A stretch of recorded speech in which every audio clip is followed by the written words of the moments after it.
had a teacher academy in New Jersey for a while to try to change, for providing service training.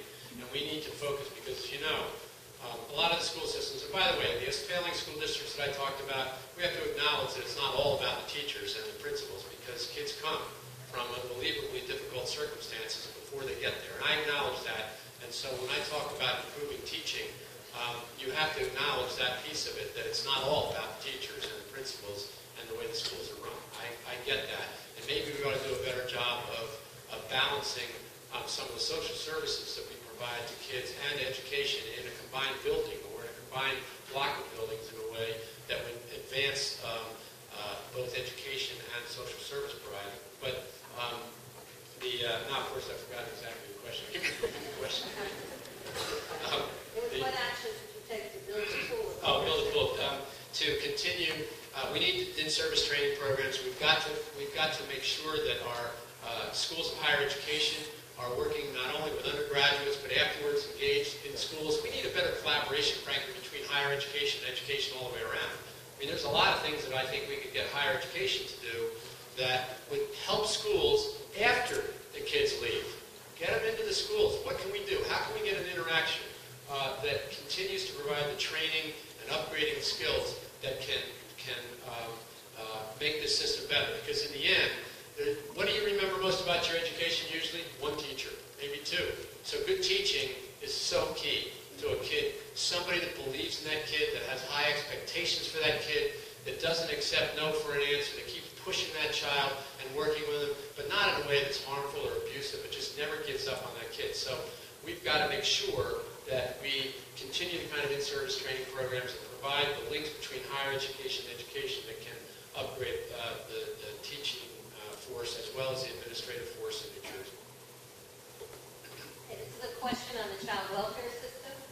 New Jersey has been under a federal settlement agreement as a result of a lawsuit filed against the state in 1999.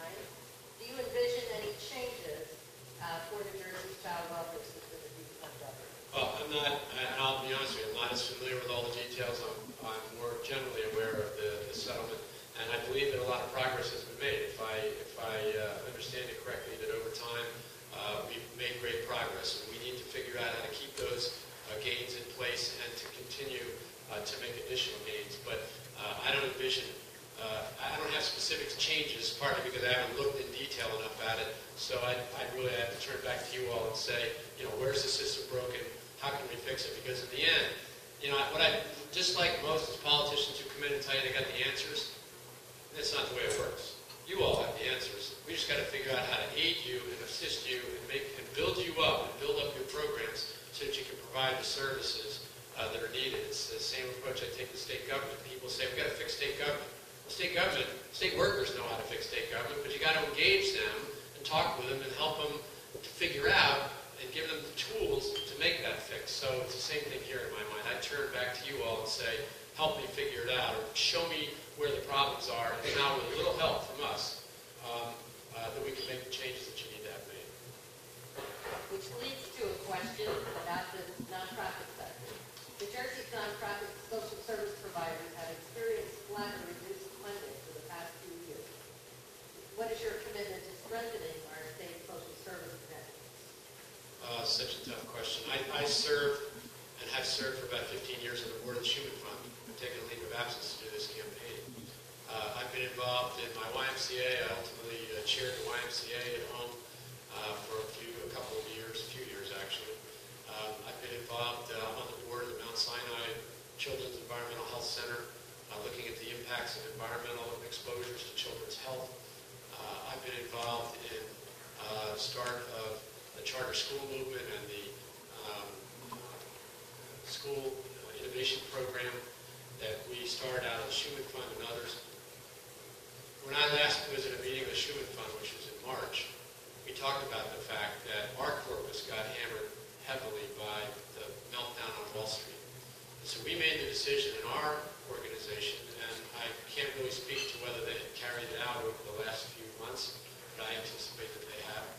Barbara Reisman, as you well know, and Annette Strickler. Is Annette here? Yes. Where are you, Annette? There you are. Sorry, I didn't even see you there in the back. But we made the decision decision that said we're going to try to keep the funding at the same level.